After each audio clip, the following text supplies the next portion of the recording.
public et les meilleurs supporters. On va gagner, ça c'est juré. Allez, allez. 50 ans. 50 ans séparent ces deux images. Et si vous voulez savoir pourquoi Timothée Chalamet aime tant ce maillot, cette couleur, il faut se replonger dans une histoire qui démarre au début des années 70 et qui va faire de Saint-Étienne le centre du monde. Il n'y a pas d'épopée qui ait rassemblé à ce point toute la nation. Tout le monde aimait Saint-Étienne. Il y a eu un moment où les choses ont explosé. Ça a dépassé le cadre régional. C'est devenu un fait national, quoi. Tout le monde parlait que de ça. La France était unie, c'était une parenthèse, était derrière une équipe de foot qui ressemblait au peuple français. C'est un très bon scénario. Regardez, on en parle maintenant encore.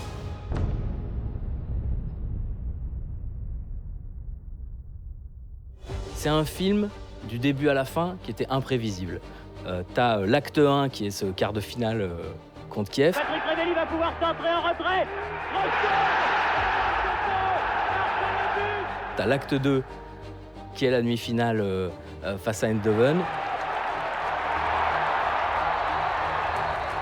Et t'as l'acte 3 qui est la finale avec un climax de fou avec les poteaux. Bah ouais, c'est un film ça en fait. Si tu l'écris, on te croit pas, mais c'est un film.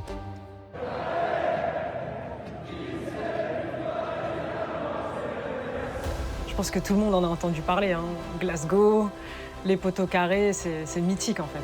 Évidemment, cette épopée-là, je pense qu'elle a marqué les grands-parents, qui l'ont transmis aux parents, qui le transmettent aux gamins. Et c'est ça qui est beau aussi, c'est de transmettre les souvenirs, je trouve, dans le foot. C'est l'histoire de notre football, c'est presque l'histoire de la France sportive, cette épopée. Pour comprendre cet engouement, cette ferveur, retour en arrière. Fin des années 60. Après 30 ans d'un gigantesque essor économique, crise pétrolière et mondialisation menacent de nombreux bassins ouvriers. À Saint-Étienne plus qu'ailleurs, ces bouleversements vont vite devenir réalité. À l'époque, Saint-Étienne était mal considérée. Voilà, une ville noire, une ville de mineurs, voilà. Ouais, d'autant plus dans un contexte socio-économique très difficile. Le dernier puits de mine avait fermé Picorieux en 73. Les usines fermaient les unes après les autres. Il y avait une crise économique. C'est le début du déclin économique de cette France industrielle qui incarne la ville de Saint-Étienne. Un quotidien difficile. Mais une bande d'hommes en vert vont faire basculer les dimanches après-midi du Forêt en écrivant un scénario quasiment parfait. C'est une ville ouvrière, c'est une ville qui avait besoin de ça pour rêver, pour voir le soleil briller. Il ne faut pas oublier que c'est une équipe qui vient d'une ville très populaire, d'un bassin minier et industriel. Donc il y a cette notion aussi populaire à prendre en compte qui touche beaucoup de monde. Parce qu'à cette époque-là, tu rêves pas beaucoup en dehors du foot. C'est difficile. C'était une époque où des événements à Saint-Étienne, il n'y en avait pas tant que ça en dehors du foot. Les matchs n'étaient pas retransmis à la télé comme aujourd'hui. On pouvait pas, la télé n'était pas dans les foyers comme elle l'est aujourd'hui. Et c'était le rendez-vous. Le moment pour se retrouver, c'était aller au match. Nous, on a grandi avec des grands-parents qui aimaient la SS, nos voisins qui adoraient la SS. Pépé, il a même joué. Notre grand-père, il y a joué. Des maillots de la SS partout, sur tous les terrains de foot de tous les petits stades du coin. Et jour de match, toutes les semaines, la ville en folie et l'attente, quoi. En fait, avant qu'arrivent les Verts, le foot français est nulle part. Il vit encore dans la mythologie du Grand Reims, qui a été finaliste des deux des trois premières finales de Coupe d'Europe. Il vit dans la mythologie des héros de Suède, l'équipe de France qui avait pris la 3e place de la Coupe du Monde 58. Mais depuis, c'est une nuit absolue. Ça fait 18 ans que le football français n'existe ni sur la scène internationale, ni au niveau des clubs, ni au niveau de ce qu'on appelait la première division à l'époque. Enfin, avant, il n'y avait rien. Donc vraiment, le football est le parent pauvre. Il existe d'un point de vue mondial, mais en France, on s'en fiche. On s'en fout du foot. Et puis tout change. Le décor est planté donc.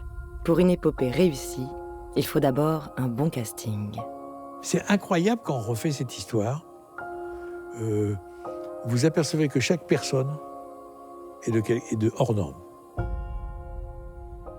Vous prenez tous les personnages de l'époque, que ce soit Roger Rocher, Pierre Garronner, Roby Herbin, les joueurs. Il y avait des gens qui sortaient de l'ordinaire, des gens avec une très très forte personnalité, très forte. Et le trio Herbin, Rocher, Garronner, ils avaient 50 ans d'avance en fait. Parce que oui, dans la réussite de l'équipe de cette époque-là, il y avait évidemment les joueurs. Mais il y avait ce trio-là qui jouait parfaitement chacun son rôle. Dans le football d'aujourd'hui, je ne sais pas ce que ça donnerait. Mais à l'époque, ça a été une base de l'explosion de ce qu'il y a aujourd'hui dans le foot. C'est vrai que Saint-Étienne, c'est un peu l'union de plusieurs métiers complémentaires. Il y a le président, entrepreneur, Roger Rocher, qui amène l'argent et qui représente l'identité stéphanoise pure. Il faut savoir que Roger Rocher, c'est un personnage malin. Il est malin. Il voit les choses arriver. C'est un novateur, un visionnaire. Donc il était véritablement à la base du succès de l'AS Saint-Étienne. Dès que vous avez pris la ville de Garronner... La grande force de Roger Rocher a été de savoir s'entourer. Il a su former une équipe en qui il peut avoir toute confiance. Roger Rocher, le président, va mettre en place un système redoutable, avec à sa tête celui qui va révolutionner le foot français. Il s'appelle Pierre Garronner. Et il y a Pierre Garronner qui, effectivement, a inventé un métier en France. C'est celui de recruteur, mais non seulement de recruteur, mais de recruteur de jeunes. Il n'y a pas d'agent encore, ça n'existe pas dans le foot français. Il n'y a pas de manager. Mais lui, Garronner, c'est un visionnaire et il va chercher les joueurs quand ils ont 15, quand ils ont 16 ans. Et parmi les jeunes recrues que Garronner fait venir à Saint-Étienne, un jeune garçon de 15 ans qui ne le sait pas encore, mais qui va devenir le symbole de cette odyssée. En fait, Jean Olésiac, il travaillait au club avec Pierre Garronner. Et il allait voir des matchs, donc. Et il est venu voir un match entre... moi, j'étais en sélection régionale avec le Centre-Ouest, parce que j'arrivais de Royan. Et Jean Olésiac m'a remarqué et a remarqué Dominique Battenet. Et on a parlé à Pierre Garronner.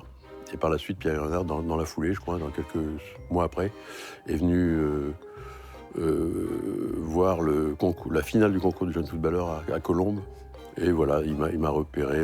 Et il avait noté sur son petit carnet, excellent dribbleur. Voilà ce qu'il avait noté.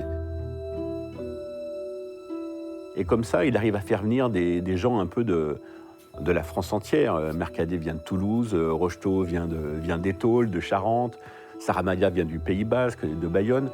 Il arrive comme ça à créer un ensemble qui est complètement nouveau en France. Et puis après, il y a eu le Pulse qui a pris.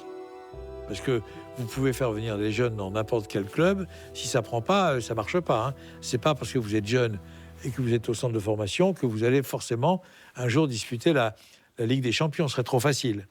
Et donc, ce Pulse prend. Surtout avec un entraîneur d'une rigueur impressionnante qui s'appelle Robert Herbin, qui a pu amener ses joueurs, qui n'étaient pas des joueurs extraordinaires, c'était pas des Maradona, on est bien d'accord. Il leur a fait une force, il leur a inculqué une force mentale et une force physique. Il en a fait des athlètes, des gagneurs et des athlètes.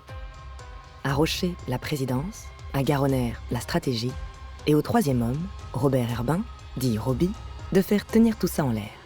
Un entraîneur différent, novateur, mais surtout exigeant. Robert Herbin, il avait été international. Il a connu qu'un club, l'AS Saint-Étienne. Et puis à un moment, alors qu'il peut encore jouer 2 ou 3 saisons, Garronner laisse entendre à Rocher qu'il est mûr, qu'il est prêt. Roby a la bonne idée d'accepter. Donc il entraîne ses coéquipiers.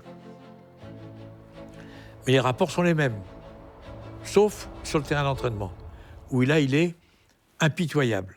Certains ont employé le mot tortionnaire, je crois que c'est exagéré. Non, je crois que ce qui se fait à Saint-Étienne, d'abord, c'est un travail sérieux et constant. Quand Roby On m'a appelé un soir, avant de retour à Saint-Étienne, il était 1h du matin. Quand il m'a expliqué pendant 1h15, 1h du matin, que ce qu'il voulait faire, ce qu'il allait faire, c'est très difficile. Parce que bon, au départ, je disais, tu n'y arriveras pas, c'est pas possible, parce qu'on n'est pas fait pour, quoi.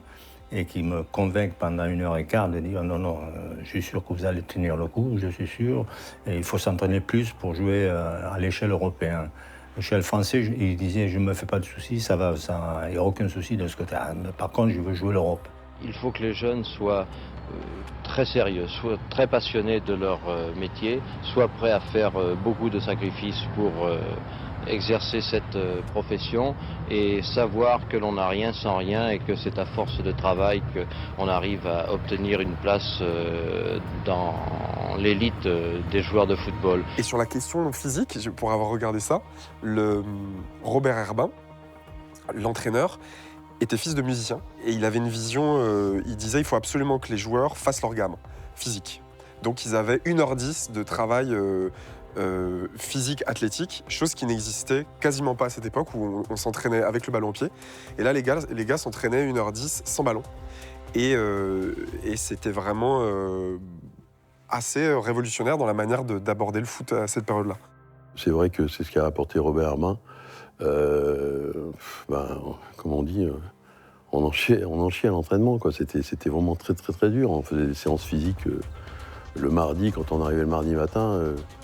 C'est vrai que ça rigolait pas dans les vestiaires, quoi. On faisait des séances très, très, très dures.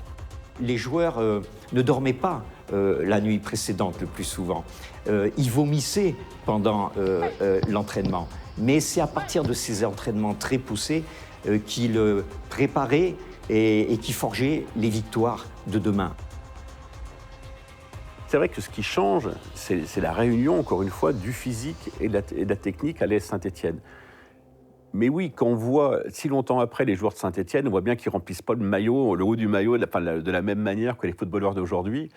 Mais les footballeurs d'aujourd'hui, ils font des abdos et ceux de Saint-Étienne, ils s'en fichaient complètement. Donc forcément, le gabarit, le physique dépend aussi des attentes qu'on peut avoir du football. Donc je pense que tout ça est lié, mais c'est vrai que quand on les voit, on se dit ah ouais, on dirait un peu des Playmobil, quoi. C'est marrant, je les mettrais pas dans la catégorie aujourd'hui de l'athlète, du footballeur, quoi. Mais c'est ce qui rend cette équipe, je trouve, aussi attachante, quoi. C'est que c'est monsieur un peu tout le monde, quoi, qui est sur ce terrain et qui fait des exploits. Et je pense que c'est ce qui a fait qu'on s'est attaché à cette équipe.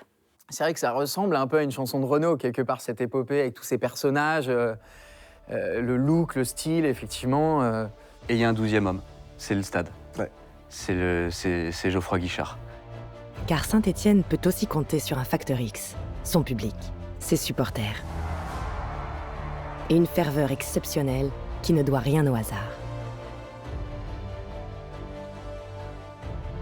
De tout temps, à Saint-Étienne, il y a eu un public de mineurs qui avait envie de voir sur le terrain une continuité de ses propres efforts. C'est-à-dire que la vie lui était difficile, mais quand il allait au stade, il voulait que l'effort de l'équipe soit le miroir, en fait, de son propre labeur. Effectivement, j'ai cette anecdote en tête. On me disait, si le short est encore propre, il y a des supporters qui pouvaient leur crier « à la mine », parce qu'il n'est pas assez sale, en fait, le short. Bien sûr que les Stéphanois les croisaient, et je pense même les félicitaient, forcément. Il n'y avait pas de selfie à l'époque, mais les autographes, ça y allait.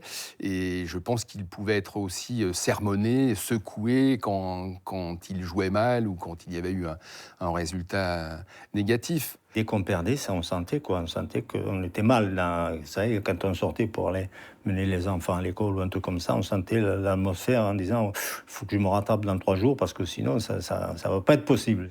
Et ça, je pense que ça... Ils le disent tous, quoi. C'est pas du flanc. C'était vraiment des gens qui devaient mouiller le maillot, je pense, plus qu'ailleurs. Paré à l'abordage. Collision avec la légende dans quelques jours. Nous sommes en mars 1976, tout va basculer. Premier du championnat de France de football, facile vainqueur lors des tours précédents en Coupe d'Europe, Saint-Étienne aborde le printemps 76 avec ambition et humilité. Là, on joue contre vraiment la meilleure équipe d'Europe, c'est sûr, du monde, je ne sais pas, mais la meilleure équipe d'Europe. On n'était pas les favoris contre cette équipe-là.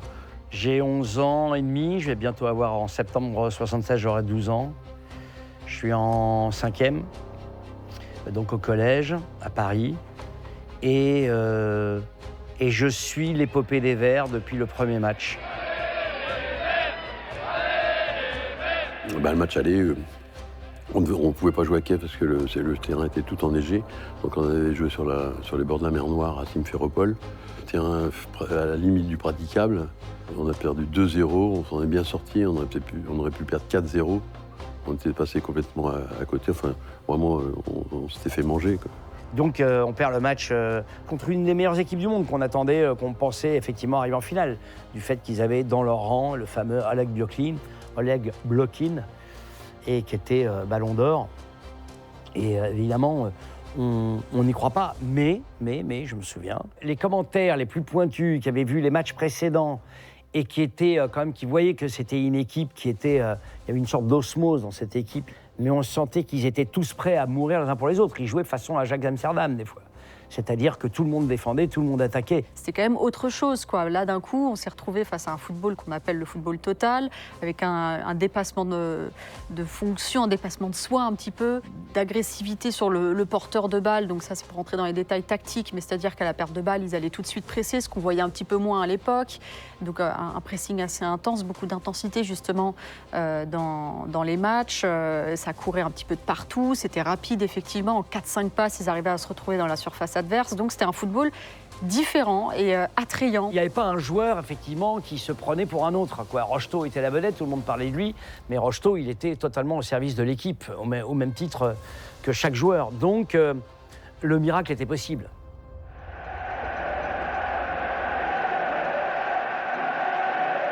Ce 17 mars 1976, à Saint-Étienne, dans le rentre de Geoffroy Guichard, 40 000 supporters et même plus croient au miracle. Et vous savez, quand vous arrivez à Geoffroy Guichard, vous voyez ces populaires qui sont pleines, vous voyez même des personnes sur le toit, dans les pylônes, partout, que les joueurs vont sur le terrain annexe, 1h30 avant le coup d'envoi. On leur fait une haie d'honneur, on leur dit tout est possible. Allez Jeannot, allez Yvan, allez Jean-Michel, tout est possible ce soir. Ils rentrent gonflés à bloc.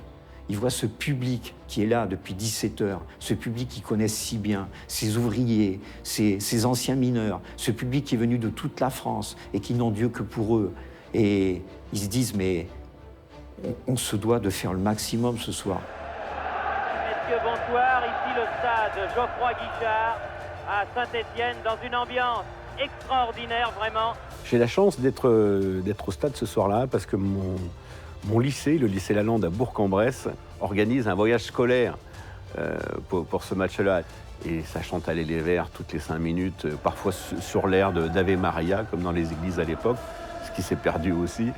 Et voilà, il y a une ferveur qui monte, une attente assez incroyable. Je crois que je n'ai jamais vu autant de monde à Geoffroy Guichard, certainement pas loin de 40 000. Vous sentez que les supporters, en fait, ils donnent leur âme pour leur club, pour leur couleur. C'est leur moyen, en fait, de libérer toute la frustration qu'ils ont en eux. Bon, on arrive à la mi-temps, il y a 0-0. C'est vrai que, pourtant, l'AS Saint-Étienne a fait une première mi-temps remarquable. Et on arrive à cette minute de légende, cette 63e minute. Blokin. Oh! Attention! Attention! Où en fait, Oleg Blokin élimine Doudou Janvion, puis Christian Lopez. Christian Lopez aurait été formé ailleurs. Peut-être qu'il ne serait pas revenu. Quand vous voyez ces populaires bourrés jusqu'à la gueule, mais vous ne pouvez que revenir. De toute façon, c'est l'éducation sportive, la formation qu'il avait reçue à Saint-Étienne. Il ne pouvait pas renoncer. C'est marrant, j'ai toujours la même vision de cette action-là. En fait, je suis vraiment au milieu du but et je vois comme ça, effectivement, Blokin fondre. Je vois que Lopez est un peu éliminé sur la gauche. Et là, tout le monde reprend son souffle. Et puis, on voit qu'il y a un autre soviétique, Onitchenko, qui est tout seul. Et j'ai pas conscience qu'il doit à ce point lui donner le ballon, mais je vois très bien Lopez revenir. Et donc là, tout de suite, il y a un soulagement. On se regarde, on se dit, ouais, c'est bon, on a échappé. Et puis le ballon continue. Oh là là, heureusement! Lopez revenu. C'est Ozado Viata qui remonte le ballon. Il remontait, mais comme un cheval argentin, quoi. Genre vraiment un gaucho, quoi. Il fonçait comme ça. Ça va vite, hein. Il y a une remise, il y a Il y a le ballon qui m'arrive et j'ai qu'un petit trou de souris. Il fallait juste un petit pointu, la toucher. Le but réussi par Hervé Révéli. But marqué sur la contre-attaque par Hervé Révéli. Et là, effectivement, c'est une explosion absolument incroyable. Je ne me souviens pas avoir entendu autant de bruit dans un stade. Et je crois que ce n'est pas parce que c'était ma première fois. C'est quelque chose, c'était assez incroyable. C'est la minute de légende, c'est la minute de l'histoire de l'AS Saint-Étienne.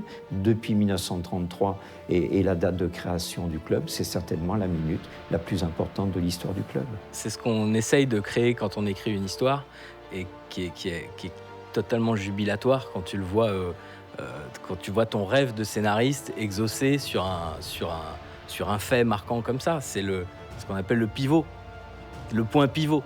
C'est-à-dire, ok, tout était prédestiné à ce que ça se passe différemment, et parce que d'un coup, tu as appuyé sur tel bouton, les cartes sont redistribuées. Et c'est ce qui fait un bon film. En fait, on passe d'un potentiel 3-0 à un 2-1, qui change totalement l'approche. Et ça, moi, les anciens, ils me l'expliquent totalement. Même dans les tribunes, on a senti que ça y est, c'était fini. En fait, plus rien pouvait nous arriver, on allait qualifier. Ça a été un basculement dans une légende, en fait. Ah, si par bonheur les Stéphanois pouvaient marquer un deuxième but, je crois que la clameur, on l'entendrait jusqu'à Paris. Et à partir de là, on s'est dit, bon, maintenant on est à 1-0, il n'y a plus qu'un but encore à remonter pour essayer d'aller aux prolongations. But, le voilà, égalisation de Jean-Michel Larquet. Jean-Michel a doublé la mise 7-8 minutes plus tard sur un coup franc dont il avait le secret. Exceptionnel. Et on est parti dans cette prolongation. Alors, nous, à l'époque, on avait droit à 2 remplaçants. Donc, Patrick Lavel était rentré et Jacques Santini était rentré. Et moi, j'avais une contracture au mollet et je regarde le banc de touche, je peux plus courir, je fais signe à Roby que je peux plus, quoi. Et, voilà. Et lui, il fait comme s'il me voyait pas, quoi. Donc, moi, je continue. C'est toutes les valeurs stéphanoises que vous voyez dans cette prolongation. D'abord, des amis entre eux, c'est-à-dire Jacques Santini et Patrick Révéli qui se connaissaient les yeux fermés. Quand Patrick fait l'appel et part sur le côté droit, il sait très bien que Jaco va lui donner le ballon entre les 2 joueurs russes. Patrick s'arrache pour Dominique Rocheteau, perclus de crampes, et qui va marquer ce 3e but.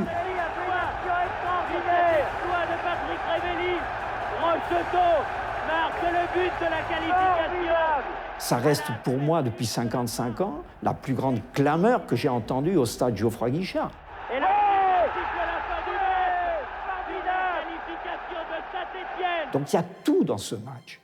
Il y a tout dans cette dramaturgie qui explique les valeurs stéphanoises. Tout est réuni dans ce match. C'est le match mythique, c'est le match où on comprend qu'effectivement Saint-Étienne va gagner la Coupe d'Europe. Là, à ce moment-là, on en est sûr. Je pense que le sport en général offre ça. C'est-à-dire que voilà, tout peut changer en 1 seconde et en 2 secondes. Et c'est ce vertige-là qui fait qu'on s'y attache à ce point-là. C'est que tout soit possible qui fait qu'on s'y attache. Et c'est qu'on vive cette expérience de manière collective qui crée ce lien aussi. Je crois que c'est pour ce match-là qu'il est devenu le chaudron. Et donc, quand tu voyais ces vagues de supporters derrière les buts, là, c'était impressionnant.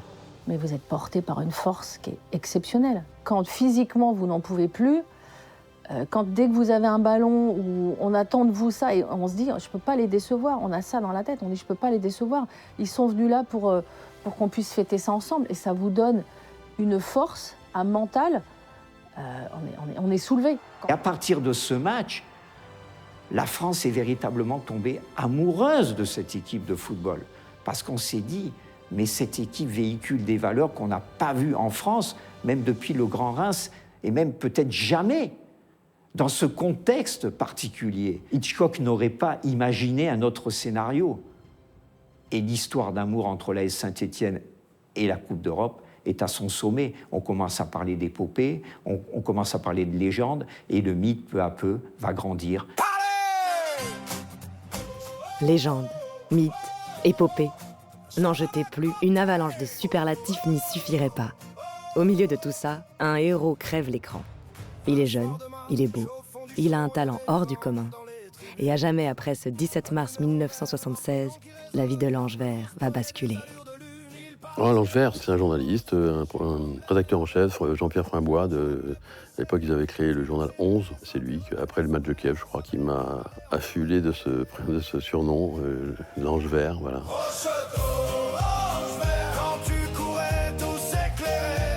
Après, c'est resté. Maintenant, quand je rencontre les supporters, c'est l'Ange Vert. Bon, mais ça va, enfin, maintenant, ça va, je prends bien. C'est un personnage à part qui à la fois devient d'un coup un symbole, le symbole d'une équipe, le symbole d'une victoire, parce que Dominique Rocheteau, c'est aussi celui qui marquait, et donc qui faisait encore plus rêver les autres. Mais il avait à la fois ce personnage de héros, le look, la gueule. C'est vrai qu'il avait un truc en plus des autres. Mais Dominique Rocheteau et Osvaldo Piazza, c'était les favoris de ces dames, parce que voilà, il y avait la grâce, il y avait leur qualité de joueur, il y avait la beauté plastique, et puis il y avait ces grands cheveux qui secouaient les soirs d'épopée et qui créaient quelque chose, oui. Je suis un jeune de l'époque, après 68, années 70, donc moi j'aime la musique. Moi l'été, je pars en Californie, parce que j'aime la musique californienne, un peu le mouvement hippie de l'époque, voilà. La musique pour Dominique Rocheteau, c'est un loisir ou c'est une passion?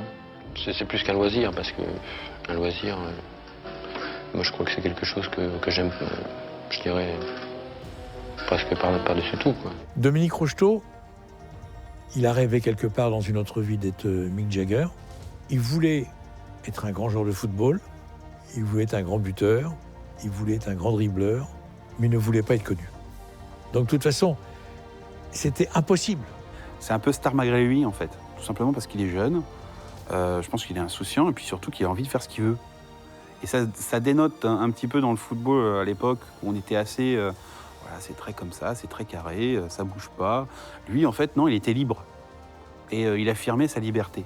Et ça a tout de suite plu à la jeunesse de l'époque, qui s'est tout de suite identifié à quelqu'un qui était différent, et surtout qui, en plus d'être performant sur le terrain, et avait cette affirmation de liberté qui faisait que.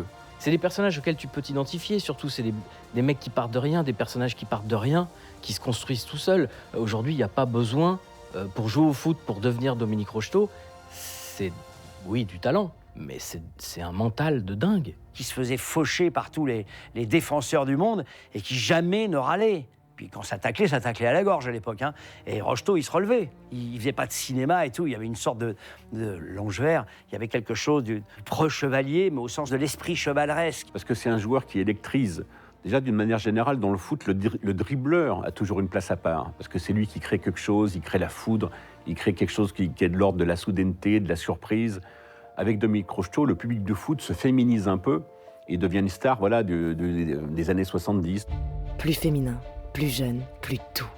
Saint-Étienne rassemble tous les publics et va devenir éternel par la grâce d'une chanson qui va faire basculer l'épopée dans l'irrationnel. Qui c'est les plus forts, évidemment, c'est les Verts. On a un bon public et les meilleurs supporters. On va gagner, ça c'est juré. Allez! Et on le reprenait tous à l'école, on le reprenait tous dans les... C'est beau hein, que Monty, qui était un chanteur de variété connu, hein, évidemment, un yéyé, mais qui doit sa notoriété à cette chanson. Aucune idée du succès que ça pouvait faire, et surtout pas que 50 ans après, cette chanson soit toujours l'hymne de Saint-Étienne et chantée par des petits-enfants à Geoffroy Guichard, comme je vois à chaque match. Et c'est une grande surprise et j'arrive toujours pas à y croire, je veux dire.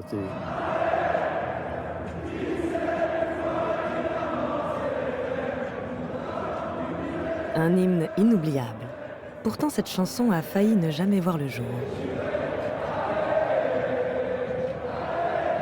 Et 15 jours avant Glasgow, je suis dans ma voiture aux Champs-Élysées et j'ai le playback d'une fille qui s'appelait Fanny et la chanson s'appelait Hello. Donc c'est la même musique que Allez les Verts. Et en arrivant à un feu rouge, au lieu de faire Hello, j'entends Allez. Et je reprends le truc vraiment en quelques minutes. Je m'arrête sur les Champs-Élysées, j'écris le texte de la chanson et je vais au studio J'ai changé la séance. Je dis on arrête tout. Je vais sur les Champs-Élysées. Je demande aux gens de venir chanter. Et finalement, j'ai écrit le texte pour 15 personnes qui sont passées sur les Champs-Élysées, à qui j'ai envoyé le disque, bien entendu, depuis, et qui ont fait l'hymne de Saint-Étienne par miracle, parce que c'était pas du tout prévu comme ça.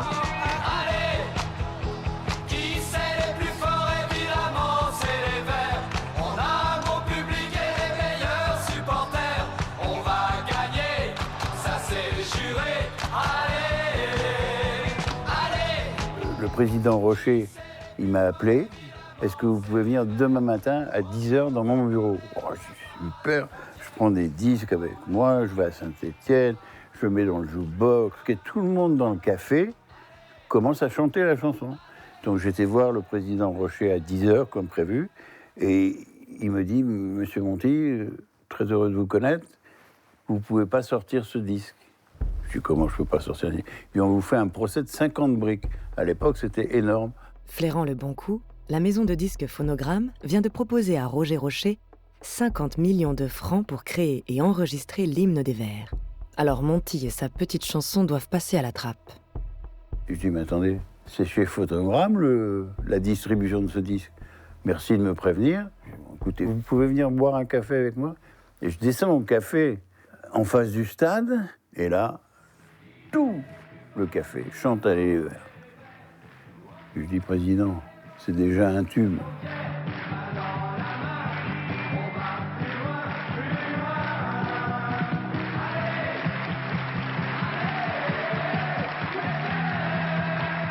Moi, j'ai une fille de 20 ans, elle m'a dit, mais je la connais la chanson, moi. Alors qu'elle n'est pas footballeuse. C'est une athlète, elle n'est pas footballeuse, mais elle connaît ça. Les Verts deviennent cultes. Et pour accueillir les exploits et les bravos de cette équipe de héros, il faut un écrin à leur hauteur. Un stade qui va devenir mythique. Geoffroy Guichard, le chaudron, pour tout jamais. C'était un bonheur immense de rejoindre le stade Geoffroy Guichard, d'être au milieu de ce public, de sentir cette passion pour le football. C'était des moments uniques. Quand on arrive à Geoffroy Guichard, on ressent une force, on ressent quelque chose. Il y a des ondes qui sont totalement différentes, on sent le poids du passé. On sent qu'on est dans un endroit qui a vécu des choses particulières et qui va en vivre d'autres. Le son à Saint-Étienne, à Geoffroy Guichard, reste vraiment, ça casse les oreilles. C'est vraiment très très impressionnant. Donc oui, ce stade est particulier de par la ferveur qui s'en dégage et puis oui, l'histoire et son architecture. Alors il n'est pas très beau, mais il ressemble vraiment à un stade, ce qu'on appelle les stades anglais, quoi. C'est-à-dire qu'il est fermé, il est clos. Donc c'est une espèce de chaudron, de bouilloire, quoi. Ça résonne. Chaque voix qui crie « Allez les Verts !» c'est amplifié x10, quoi, ou x100. Ouais. Tu sens quand tu es dans ce stade que tu as un rôle à jouer. On demande aux joueurs de mouiller le maillot, mais les supporters mouillent le maillot aussi. C'est pour ça qu'il y a de l'exigence. C'est un volcan, c'est un chaudron, ça porte bien son nom. Et regardez toutes les déclarations de tous les joueurs qui sont passés par Saint-Étienne. Tout le monde mettra en avant l'ambiance et le côté inconditionnel de ses supporters. Quand on se met juste derrière le grillage, au milieu du but, le grillage bouge 1 mètre en avant et 1 mètre en arrière à chaque but. Tout le monde devenait fou, tout le monde poussait parce qu'il disait mais on va les aider, on doit les aider. Parce qu'ils nous font rêver en fait. Parce qu'à cette époque-là, tu rêves pas beaucoup en dehors du foot. Quand on quitte le stade avec la foule et qu'on a 13 ans, les pieds touchent pas par terre. Donc ça, c'est une expérience physique fondamentale et assez bouleversante. Une arène exceptionnelle, une équipe formidable, un public et une couleur, un maillot qui vont définitivement faire entrer Saint-Étienne dans l'histoire. Je pense que la beauté du maillot vert a rajouté quelque chose. Mais c'était un maillot différent au championnat et en Coupe d'Europe. En championnat, c'était le maillot Manu France, qui était joli, mais qui était d'un tissu un peu plus ordinaire, simplement rehaussé du liseré bleu-blanc-rouge, qui à l'époque était attribué aux champions de France. Mais en Coupe d'Europe, ce maillot vert était vierge de toute publicité, puisqu'à l'époque, l'UEFA les interdisait. Et c'était un vert satiné, un vert qui brillait, un vert qui faisait apparaître la sueur aussi, et donc l'effort. Et oui, il y a eu forcément une mythologie autour de cette couleur-là.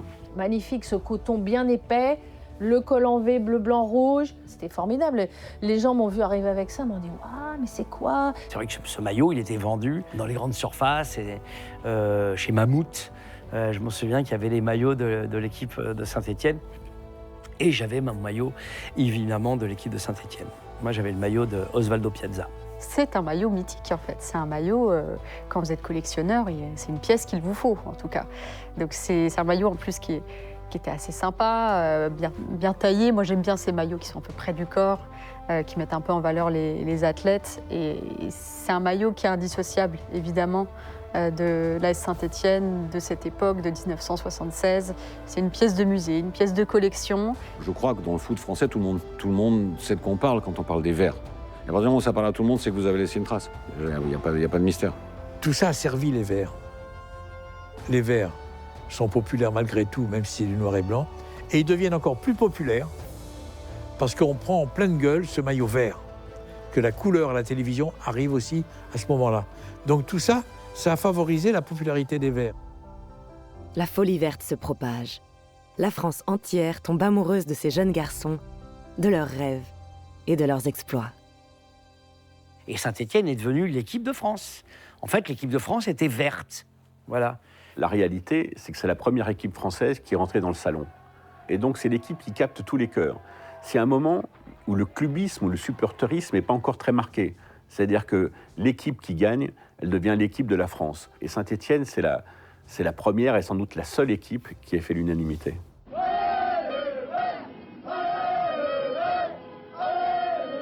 Cette ferveur, elle s'identifiait par déjà cette couleur verte qui était présente de partout. Beaucoup de maillots verts, pas qu'à Saint-Étienne, mais dans la France entière.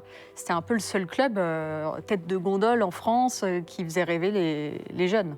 Quand on jouait des matchs championnat ou partout où on allait, on jouait presque à domicile, quoi. Avec Saint-Étienne, quand je venais au Parc des Princes, le stade était presque vert. Donc, dans tous les stades, il y avait énormément de supporters de Saint-Étienne. Ils supportaient leur équipe, mais ils nous supportaient aussi. Donc, c'était assez particulier. Hein. Il y a eu aussi une volonté de Roger Rocher de créer un grand club européen, français, de l'instaurer. Et il a créé les associés supporters à un moment donné, qui a fait que c'est créé partout des sections qui sont venues voir jouer les Verts, partout en France.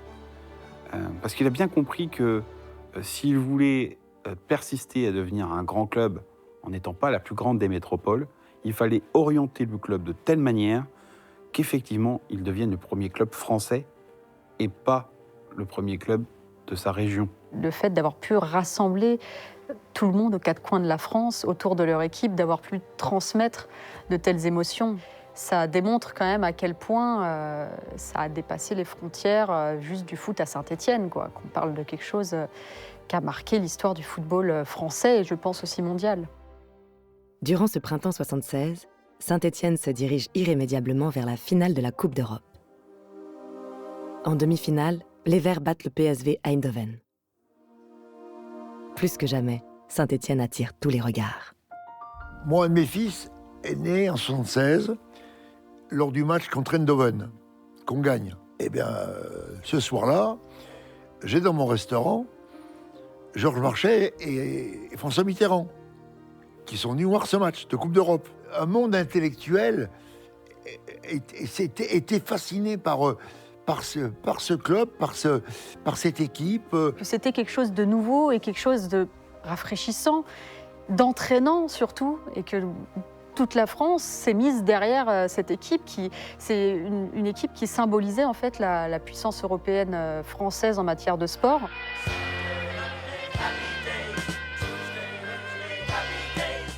Saint-Étienne, 23h. Le match est terminé depuis 10 minutes. Des centaines de Stéphanois sont dans les rues, manifestant bruyamment leur choix.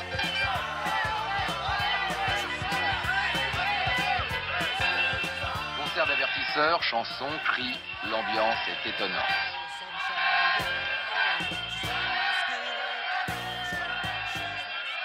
Décidément, certaines bonnes fées ont dû se pencher sur le berceau de l'AS Saint-Étienne.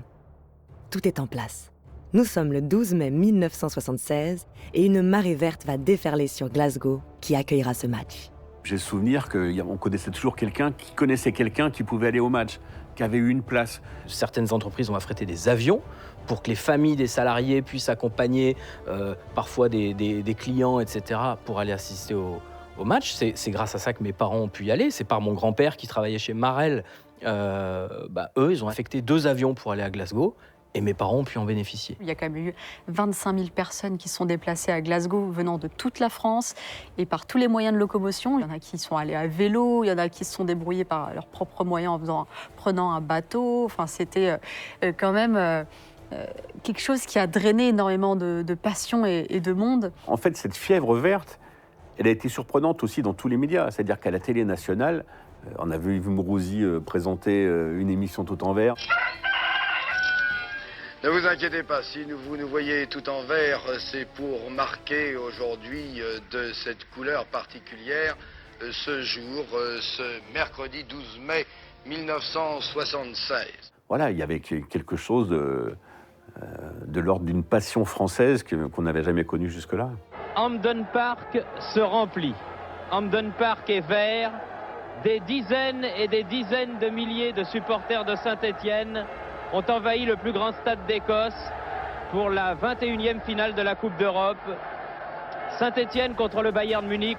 Donc c'était une attente en fait, ça répondait à tout simplement une attente, une époque, une équipe qu'on avait envie d'aller soutenir jusqu'au bout. On avait envie que cet exploit arrive parce que c'est un exploit à ce moment-là de battre le grand Bayern Munich. Il faut bien se rendre compte que on parle du Bayern de Beckenbauer, que c'est un Bayern mythique. Dans l'équipe du Bayern, il y avait quand même des joueurs qui avaient déjà gagné l'Europe. La plupart étaient champions du monde de football parce qu'avec l'équipe nationale. Donc on savait très bien qu'on avait en face. On était quelque part le petit poussé qui voulait battre l'ogre bavarois qui était déjà double champion d'Europe. Il y avait aussi le suspense parallèle de qui allait jouer, qui était blessé, pas blessé, avec l'affaire de Nîmes, les blessures de Farizon-Tina Hegel, avec la blessure musculaire de Rocheteau.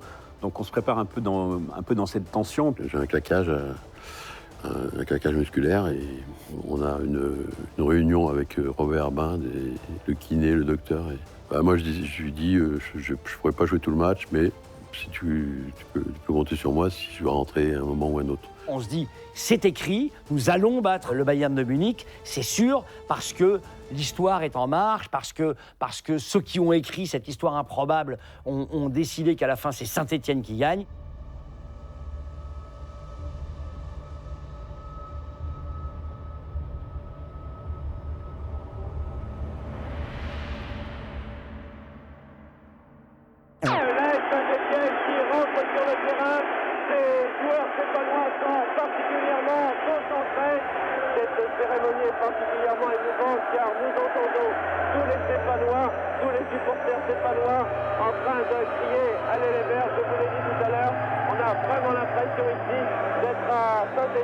Je dois être avec mon plus jeune frère, je pense, devant la télé.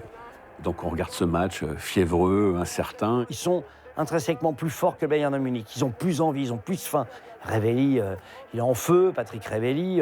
La garde de fer derrière, Lopez, Jean-Vion, c'est pas possible, ils sont impassables. Kurkovic dans les buts, il faisait des miracles. Attention maintenant, Kurkovic, toujours bien placé, était sorti devant cette attaque allemande. Jean-Michel Arquet maintenant. Bayern n'est pas non plus ultra dominant. Il y a ces 2 ballons sur les poteaux. Oui, il sort une tête de Santini, encore sur la barre transversale. On se dit mais quand même, ça aurait pu rentrer. Le poteau carré vraiment change la direction du ballon.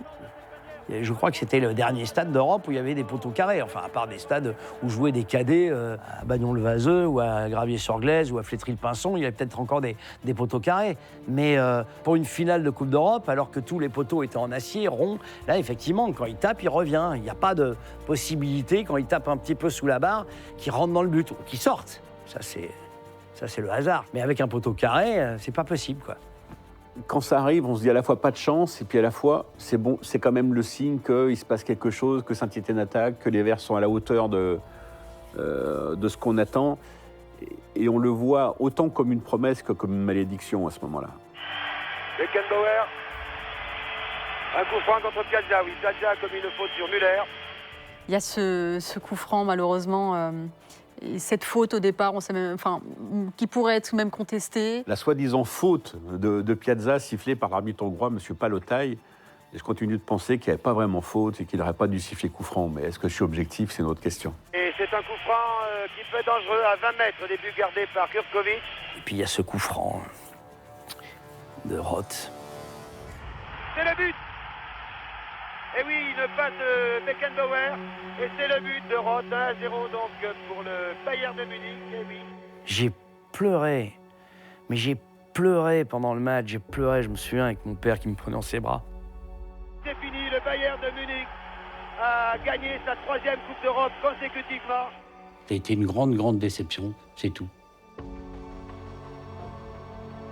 Un scandale. Un scandale. C'est la victoire la plus injuste que j'ai commentée. Surtout, même eux. Je suis sorti du stade avec, à côté de Beckenbauer, et qui me glisse à l'oreille, bon, on ne méritait pas de la gagner.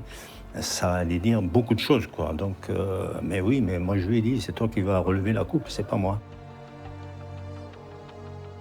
C'était épouvantable. J'étais tellement triste que le lendemain, on est arrivé à l'école et il y avait une sorte de silence qui submergeait toute la classe. Et il se passe un truc dingue. Avec les gars de ma classe, nous décidons de reproduire ad nauseam, ad vitam aeternam, ce match. Saint-Étienne, Bayern de Munich, dans la cour d'école, au moment de la récré. Et tous les jours, nous reproduisons le match. Et évidemment, le but, c'est que Saint-Étienne l'emporte. Pour vous dire à quel point ça a été un traumatisme, quand même. Passer outre, ne se souvenir que des belles choses, trop dur, trop frais, et ses poteaux trop carrés. Là, effectivement, le Bayern de Munich l'emporte. Ok, ça c'est incontestable. Mais nous, spectateurs, on a le droit d'y voir une injustice terrible. Effectivement, on domine le match. Il y a ces fameux poteaux carrés. C'est vrai qu'on est tous à se poser cette même question. Si les poteaux n'avaient pas été carrés, est-ce que Saint-Étienne aurait été champion d'Europe ? Personne n'a la réponse aujourd'hui, mais c'est mythique. Les poteaux carrés, ce sera à jamais lié à l'AS Saint-Étienne. Donc oui, il y a une mythologie des poteaux carrés qui est absolument incroyable, et le fait même que le musée des Verts les ait récupérés montre finalement qu'il y a quand même en France, naturellement, une romantisation de la défaite qui existe nulle part ailleurs. On a toujours mis autour de la défaite une espèce de mythologie qui s'expliquait par le fait que c'était quand même nos meilleurs résultats, puisqu'on ne gagnait jamais, mais qui était aussi, je pense, une manière française quand même de vivre l'échec. Perdre avec panache, perdre grand. Pas question que cette équipe qui a fait rêver la France entière ne rentre en catimini. Quand on part de rien et qu'on arrive quelque part, on a des merci à dire à beaucoup. Et c'est sur la plus belle avenue du monde que rendez-vous est donné. Quand on est parti de Glasgow en avion, on sentait bien que l'avion ne décollait pas, quoi. Il décollait, mais on volait très bas. Donc on n'était pas au courant de ce qui allait se passer. On savait qu'on était attendu chez nous, à Saint-Étienne, mais on ne savait pas ce qui allait se passer entre-temps. Et quand l'avion, on a commencé à se poser des questions en disant mais on a un problème quelque part ou on n'arrive pas à décoller, quoi. Et puis on a atterri à Paris. Et c'est à Paris qu'on a dit, maintenant vous allez monter dans les voitures et puis on va sur les Champs-Élysées.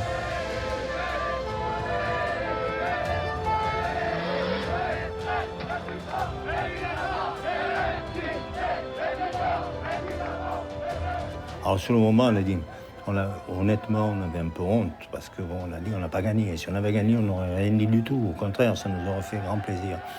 Mais on avait perdu quand même. Donc.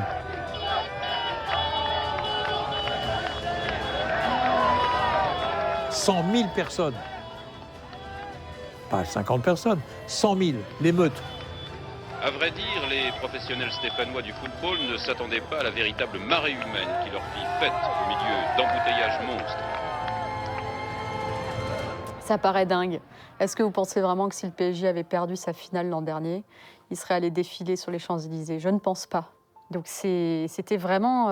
ça avait pris une ampleur assez dingue. La France était tellement derrière son équipe, déçue évidemment, déçue du résultat en finale, mais avait besoin de ce contact, de de les voir, en fait, de les féliciter, tout simplement. C'était presque devenu l'équipe de France, en fait. J'exagère un petit peu, mais volontairement. Mais quand on voit cette ferveur aussi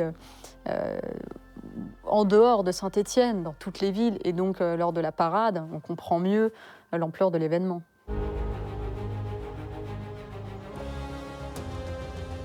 J'ai envie de dire, ils ont été vaincus, mais ils ont gagné à jamais le cœur des Français. Par la suite, là, dans l'après-midi, il y avait tous nos supporters qui nous attendaient à Geoffroy Guichard. Donc on est arrivé là en héros et là aussi on s'est rendu compte de ce qui se passait, quoi. Cher public, vous pouvez être fiers de votre équipe. Mais en fait, on s'en fout qu'ils aient perdu. On s'en fout qu'ils aient perdu. Le résultat, il n'est pas dans le score. Il est dans la manière, avec Saint-Étienne. Vous savez, il y a parfois des défaites qui sont plus belles que des victoires. Et cet échec, il a fait la gloire de ses joueurs parce qu'ils ont été ils ont perdu, mais ils ont été magnifiques. Ils ont été magnifiques.